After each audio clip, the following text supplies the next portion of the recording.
Hey there, Benders. Welcome back to another video here, and in this one we are actually planning on breaking down the top 10 free agents here this offseason. As we are deep into the playoffs right now, we're just wanting to take a look at the future for next season. We have a lot to look forward to when it comes to the expansion draft, free agency, the regular NHL draft. There's a lot of stuff going on here after the playoffs, and we're going to start this off by getting into our top 10 free agents as well as some honorable mentions here in this video. And before we do break this video down, guys, and break down the top 10 free agents that teams will want to go out and try and get this offseason to improve their teams, be sure to hit that subscribe button so you don't miss out on any future action, as well as drop a like on this video if you guys enjoy this top 10 breakdown of the free agents this offseason heading into the 2022-2023 NHL season.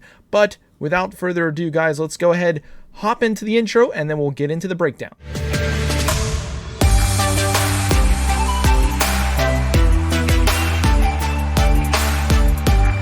This is number 10 here on the top free agents here this offseason. It is Frederik Anderson, and a lot of you guys are like, oh no, not Freddie Anderson. Pump the brakes here. Let's just hold on a moment. He is a very competent goaltender. We know he's not proven in the playoffs just yet. He's had many years to try and prove that. He just hasn't found his knack or niche with the Toronto Maple Leafs in trying to find that momentum in the playoffs, as they actually had to ride Jack Campbell this past year in the playoffs, but still could not find a way to get it done past the Montreal Canadiens. Does a new scene or surroundings of a new team help Freddie Anderson out in a move? That is really up to if it will happen or not. I feel like Toronto might move on from Freddie Anderson. I know his annual value of his contract is about $5 million. He's been getting paid $1 million these past couple of years, average annual value being around $5 million. I expect him to want around that same amount here for his next contract, and I don't know if the Toronto Maple Leafs will be able to give that to him. As we take a look here at his stats this past season, career playoffs, you can see there, just not great. I mean, it's not terrible. 53, 27, or 27 and 23 in 53 starts. Again, it's not enough to get the job done. This past season, he was 13 and 8. He was injured for a lot of the part of the season. That's why Campbell was able to hop in and do so well. But the .895 save percentage, not the best. His career overall is not terrible. He's 226, 100 overall. .915 save percentage. As you can see, the trends of these past couple of years here, he had 29 wins the last full season we've had. Again, he's had a couple injuries these past few years, and who knows if that will drag his value down. I think he's hovering around that 3.5 to 5 million range. This is going to be whichever team is going to want him. I know there's going to be a lot of teams out there that are going to be looking for some goaltending.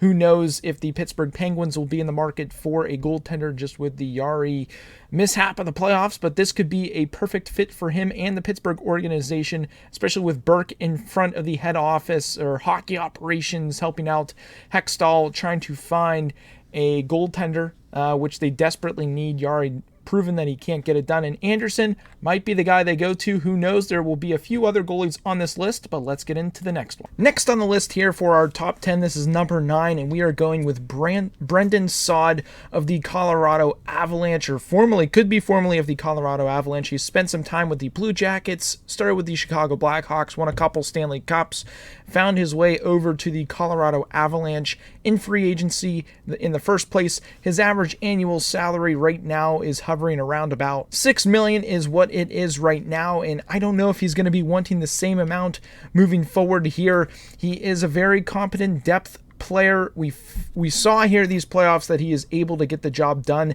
At number 9 here on our list, I think he would be a steal for a lot of teams that could use some depth scoring, maybe a second, third line player with Brendan Saad, who is a proven goal scorer. As you can see here, the playoffs this year, he had 7 goals, 1 assist in 10 games played. Very good stuff. +3, had 12 penalty minutes, but career playoffs, 91 games played, he has 50 points. So he is a proven goal scorer in the playoffs, and looking at his year as a whole, it was a down of a year, which I don't think is going to help his cause in getting in the Bucks for free agency. But I think a team such as the Avalanche can't afford to lose somebody like Brandon Saad. I know they are going to have another player on this list higher up that we're going to get into that they need to re-sign, but losing Brandon Saad would be a big loss for the Colorado Avalanche. A team such as the Phoenix Coyotes or somebody like in the expansion draft, possibly if the Seattle Kraken want a top second, third line role player, Brandon Saad is your go-to guy. I think he would be able to get a lot of goals for your club. Not going to be around like the 70, 80, 90 point range, but he's going to be one of those depth players that could potentially get you maybe 30, 40, 50 points if you put him in the right role with the right line combination. Who knows? I could see a Phoenix Coyotes, depending on how their money's going to line up. Coyotes, Seattle expansion, or maybe even go to the East. I could see Carolina possibly picking up a player like this if, in fact, they don't pick up their top free agent that we're going to get to later on in this video. So stick around to the end before we guys get to that. But this is Brandon Saad. He's number 8. He is on our list, and he is a good pickup. Next on our list, we have yet again another goaltender. This time it is Tuukka Rask. He is a big free agent. We have him a little bit lower on the list here at number 8, as we are not sure that he's going to be going elsewhere in the NHL. I feel like he's just testing out to see what offers he could possibly get, but he has stated in the media that he wants to come back as a Boston Bruin. He wants to finish his career as a Boston Bruin, and that's why I have him a little bit lower here on this list. We'll have one more goaltender on this list later on down the line, but Tuukka Rask, I feel like he's going to go back to Boston. I don't think he's going to be asking for the same amount in which he's making right now, which is around about $7 million per year average annual value. I think he might ask for a little less. If he is a team player, he will ask for less to see if they can try and bring in some more pieces to fit the puzzle for the Boston Bruins to get over the hump and win yet again another Stanley Cup.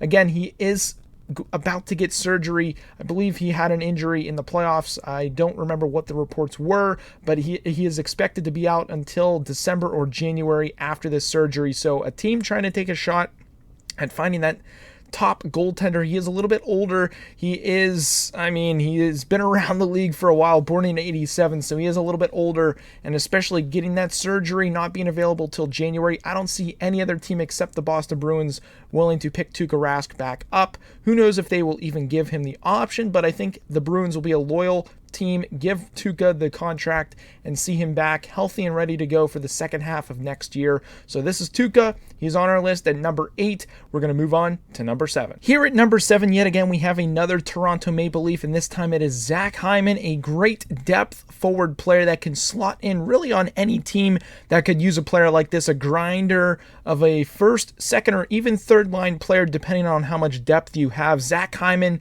is a great pickup for any team that is looking for that depth forward.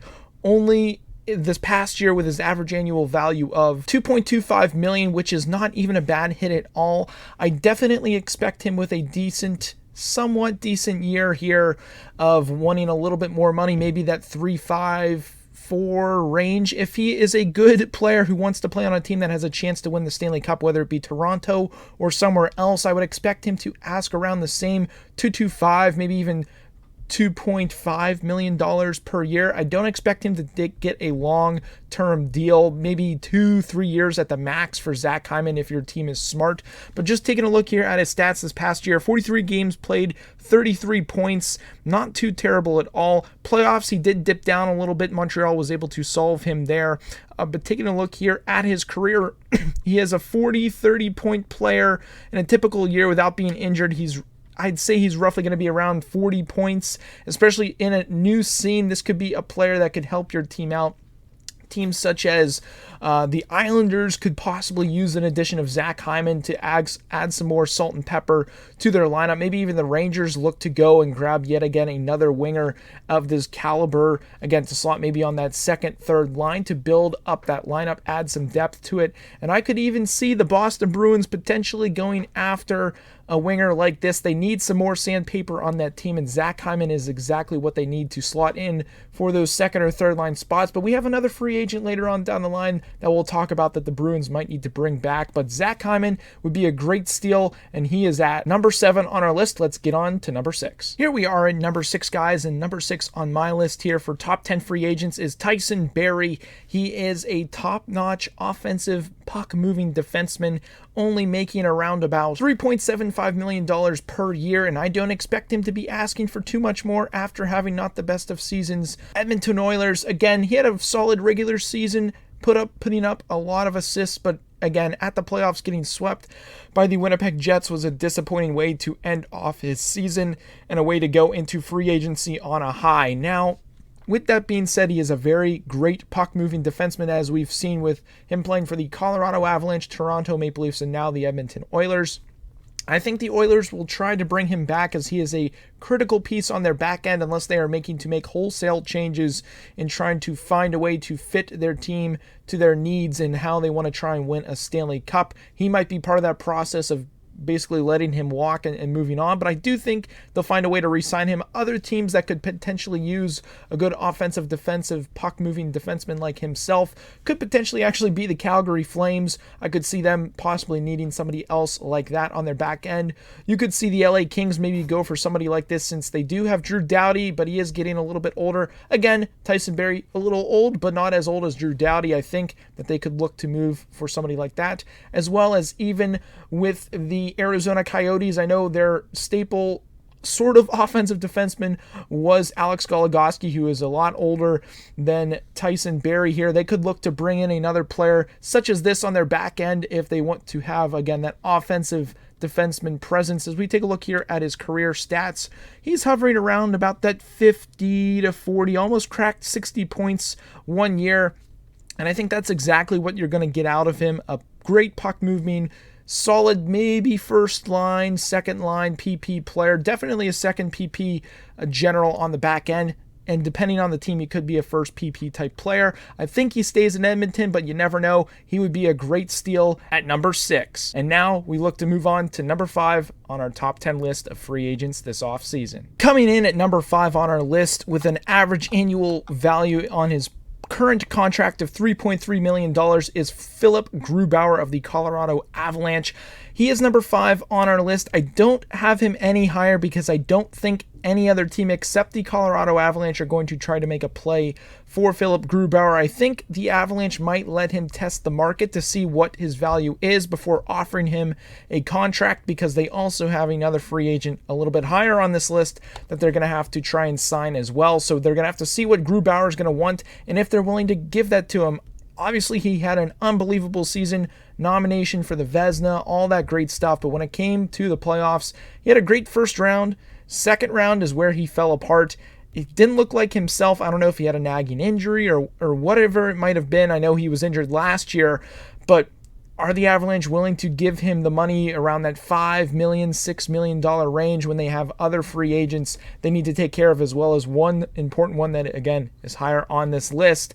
It's going to be interesting to see other teams that could use goaltenders this offseason. Obviously, you could look at Toronto, you could look at Pittsburgh, you could really look at the Washington Capitals needing more solidified goaltending. You can even look at maybe the Los Angeles Kings. Is Cal Peterson going to be their goalie of the future, or are they going to try to ride out Jonathan Quick another season or two? Those are potential destinations in which I could see him going, but I don't think he's going anywhere. I think the Avalanche find a way to re-sign Grubauer unless they go after Rask or Anderson. But just taking a quick look at his stats, again, this postseason, he had a 9.14 with a 2.61. Not terrible, but again, in that final series against the Golden Knights, he did have a few mistakes, so who knows what that's going to do to him moving forward here. Again, looking at his stats overall, I mean, he's put up some great seasons here. 9.22 this past year, a 9.16, 9.17, 9.23. He's always been in the 9s. He's never been lower than the 9s. And goals against, I mean, he had a great one this year. He had a 1.95, rightfully so, being nominated for the Vezina Trophy. And, I mean, it's going to be tough to see if they're going to be able to re-sign him with the other one on our list still being needed to re-sign. Who knows where they're going to go? I think they get it done, but let's hop on over to number 4. Here on our list for number 4 of top free agents heading into the offseason is Taylor Hall of the Boston Bruins right now, making a total $8 million on his current contract. I don't believe he is going to get that amount on his next deal. I'm sure that is what he is wanting, but he is definitely going to want a team here that is going to provide him with some performing. He's been on teams in the past here, the past couple seasons, quite of a journeyman in the past year and a half, 2 years for him, going from the New Jersey Devils all the way over to the Arizona Coyotes and then signing with the Buffalo Sabres in free agency. Obviously, that did not seem to work out, so he then got traded to the Boston Bruins, where he finished off the season. Honestly, I think on a high note, he played very well in that Boston Bruins system. It was really weird seeing him in a Boston Bruins jersey, given the fact that in his draft, he was drafted in the same one as Tyler Seguin, who ended up going to the Bruins, so kind of funny to see all of that happening. But Taylor Hall, who knows where he's going to end up. His career ever since being with the Devils has kind of been on a downhill track with point-wise. Again, not really being with a club for too long might have a factor to play in this. Just taking a look here at his stats, he had five points in 11 games this playoff year. I mean, he hasn't really been in the playoffs much in his career, starting with Edmonton on those struggling teams. But in his career, I mean, 680 games played, he's put up 596 points. So obviously he is still a top 2-line, great caliber hockey player. The past couple of years here with the stats, you can tell just with the different teams here, Arizona, Buffalo, Boston, he hasn't put up more than 30 points. With the Devils near the end of that year, things just didn't go right with that. He put up 25, and also the year before that, he had 37, but he was injured. So things have really gone down since he won the Hart Trophy with that 93 points back in 2017-2018. It'll be interesting to see where he goes or if he's able to stay put in Boston. Again, it's going to depend a lot on if Boston are able to re-sign Tuukka Rask at a solid deal, or if you could see Taylor Hall go to a place like New York Rangers. I know that they might have some cap space to work with to bring in another top winger to fit in on that second line. Maybe even he could end up possibly down in Nashville. I've seen some things with him linked for Nashville. That would be a nice little scene down there. I mean, I could honestly see him go back to the Edmonton Oilers, depending on their free agency and their signings that they have to do, which we'll get into here in just a moment. But I think Taylor Hall would be a great signing for any team, especially if he can re-find that scoring touch. He's going to be a great addition. I would think a good steal for him would be around about $7.5 million would be a great steal at maybe 3-4 year deal. Who knows where it's going to be, but I think he is a great piece for any team that will pick him up. So let's go ahead, hop on over to number 3. Number 3 on our list here is Ryan Nugent-Hopkins of the Edmonton Oilers, making around about $6 million on his current contract right now. And he is a big piece of the Edmonton Oilers franchise, drafted back in 2011 as the first overall pick for their franchise. It has been a crazy journey for him. He's been with the same team his entire career, and it's going to be hard to see if he would move on to anybody else. I don't think it's going to happen. I still think the Edmonton Oilers are going to find a way to re-sign Ryan Nugent-Hopkins, but you never know. Other teams that could potentially use him, I think the St. Louis Blues could really benefit from using Ryan Nugent-Hopkins. Even the Chicago Blackhawks, if they can make it work with their salary cap, could bring in another piece to their puzzle to get some more depth. And I could even see the Detroit Red Wings maybe even making a splash in free agency for Ryan Nugent-Hopkins. Again, adding more depth to their lineup, getting that depth in order to try and make a push for the playoffs, which we haven't seen either the Blackhawks, the Red Wings, or the St. Louis Blues. I mean, the Blues did make the playoffs, but they didn't look good at all. They could use a piece like this if Edmonton are unable to sign him. Taking a look at his stats here this past season, 52 games, 35 points. Not the best of years for Nugent-Hopkins, kind of a down year. I think if anything, he's going to hover around that same mark of a contract. I'd say maybe 3, 4, 5 year length at around about maybe 5, 6 million. He might, even if he's smart, he goes down to 4 or 5 to make some room for other players on whatever team he goes to, unless he's in it for the money, which we will find out here shortly. But again, first overall pick back in 2011. Taking a look at his stats, he's never cracked 70 points. He came close once back in 2018-2019, putting up 69 points. But again, he's a great player, great playmaker. It's just, is he worth 6, 7, 8 million to your team to bring in that player for that amount of points per year?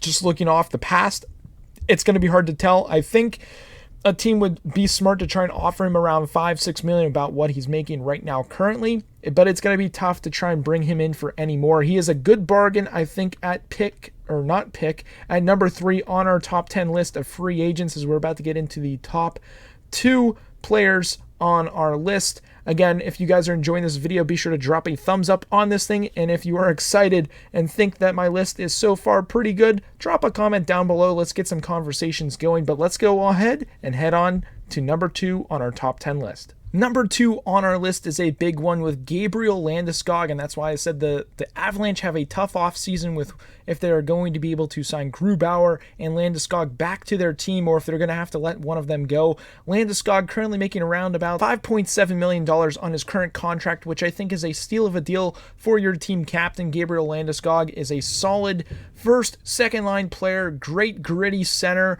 great playmaking ability, and has the knack to put the puck in the net as well. He would fit on any team that would love to have him if they are able to steal him away from the Colorado Avalanche. I think teams that could really benefit from Landeskog would be someone like the Dallas Stars. You could see maybe the Minnesota Wild really benefiting from Gabriel Landeskog. That'd be a nice steal if they could try to make that work financially. Another team you could see really benefit from this could be, again, the Detroit Red Wings, the Columbus Blue Jackets, because you use somebody like this. Again, I don't think any of that's going to happen. I think he is staying put with Colorado, but man, oh man, he would be a huge piece to any team. He put 13 points up in 10 games here this playoffs.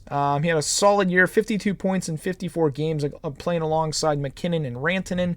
So again, top 1-2 line player. He's put up great stats in his career, 687 games played. He's put up 512 points. Again, pretty even goals to assists. Not too terrible. Again, he hasn't really tapered off these past couple years. 2 years ago, he had a drop down of a year of 44 points, but this past year, 52 points, and then before that he had 75, 62, 33. So he's had some pretty solid years under his belt. I think you're going to be getting a 50, 60 point player this upcoming year.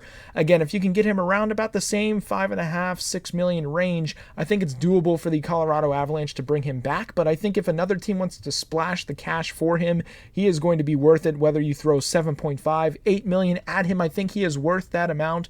He is a leader of the locker room. He is a great leader to have on the ice, and I think he'd fit in well with any team that would really want to go out and get him. So again, I don't think he's going anywhere, but he is a solid pick here on our top 10 list at number 2. So let's go ahead and get to our number 1 pick. But before we do have a few honorable mentions that we won't really go deep into their stats as free agents. Just a few mentions. Mike Hoffman is a free agent this offseason of the St. Louis Blues. I know he was in a weird situation with a PTO and things like that going to St. Louis, but I don't think they're going to want to keep him around. He'd be a good third line pickup for some teams. We've got Joel Armia of the Montreal Canadiens, who's been playing very well this playoff year and is earning himself a contract. I don't think he's going anywhere. Montreal will re-sign him. But I also saw that Corey Perry is also going to be a free agent, proving that his age, he's like a fine wine. He ages well with age, and he's been playing great this playoff year. Competent third, fourth line player. He is another big free agent to look forward to. But let's go ahead, hop up to our number 1 free agent this offseason right now. Number 1 on our list here for top free agents this offseason is none other than Dougie Hamilton of the Carolina Hurricanes, as the Carolina Hurricanes have actually come out in the news and said that they are not going to try to re-sign Dougie Hamilton right away. They are going to let him test free agency, and I think what they're trying to do here is trying to test the market to see how much teams are willing to offer for Dougie Hamilton, and I think in order to match or even better that offer, and if it might be too high on what they think Dougie Hamilton is worth, I think they move on from him. I think that would be a massive mistake, but I think that's what their thought process is right now, with Dougie Hamilton currently making $5.75 million, and I expect him to want to try and get around about $6.5-7 million on his next contract, whether that be short-term or long-term. I expect him to want around about 3 to 5 year range at about that $6.5-7 million mark, and are the Carolina Hurricanes going to be willing to pay him that amount? Now, taking a look here at his stats, he had a solid playoffs, 5 points in 11 games. He was a +7. For the year, he had 42 points in 55 games. He was a +20, so that is very good stats for Dougie Hamilton. He's been around the league here with a bunch of different teams, Boston, Calgary, and then Carolina. I think he really found his stride here in Carolina these past couple of years. He had a couple good years with the Calgary Flames, but man, oh man, he's been really solidifying himself as one of the top 15, 20 defensemen in the NHL. And I mean, do teams really want to miss out on trying to pay the price for Dougie Hamilton? It's going to be tough to say depending on how much him and his agent are going to want moving forward. I think he does want around that $7 million range for what he's been doing. I don't know what team is going to want to give him that, whether it be teams like New York Rangers, or if you see the Islanders, because I know the Islanders have a few free agent defensemen that they might need to want to re-sign unless they want to go after Dougie Hamilton.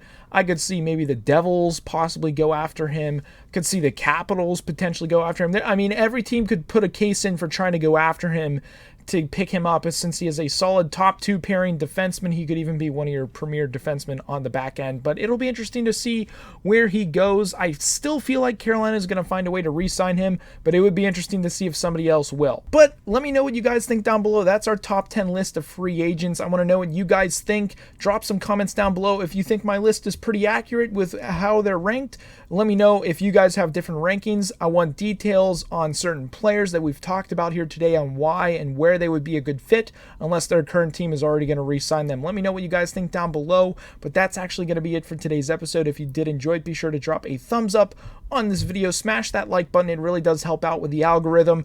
I do hope you guys have a good one, and as always, stay dusty.